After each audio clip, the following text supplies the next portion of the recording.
নিষ্ঠা থেকে শ্রদ্ধার উদয় হয়, শ্রদ্ধা থেকে ভক্তির সোপান জন্মে। আর ভক্তি যদি না থাকে, এই নববিধা ভক্তি সম্পর্কে আলোচনা করলে 9টা দিন ভরেই আলোচনা করতে হবে। কথা বুঝলেন? গুরুদেব যাদের প্রতি প্রসন্ন হন, কৃপা করে যদি কোনো ভক্তদের এগুলা শিখায়, বুঝায়, সেই ভক্ত খুব তাড়াতাড়ি ভগবানের সেবা পূজার দিকে অগ্রসর হতে পারে। তা এই জন্য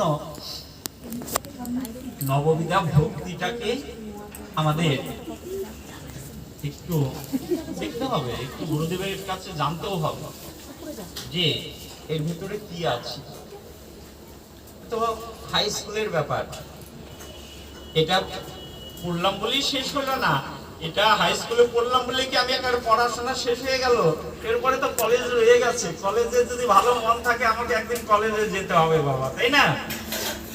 যদি মনের একটা আবেগ থাকে না, আমি পড়াশোনা করব, কলেজে অ্যাডমিশন নেব, তাহলে ওখানে গেলে ভালো কিছু আরো পাবো। যারা সেই শেষ প্রান্তে অনুরাগে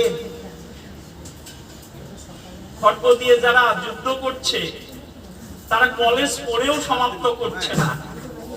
না, আমাকে ইউনিভার্সিটিতে যেতেই হবে, পিএইচডি দেখবো, পিএইচডিতে অ্যাডমিশন নিতে পারি কিনা। রাধে রাধে। তা যাই হোক বাবা, এই আলোচনাটা কেন আসলো সেই সম্পর্কে বলছি।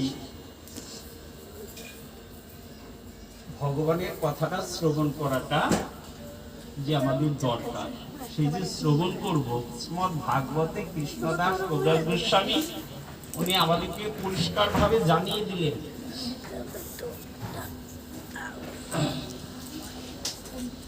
ভাগবতে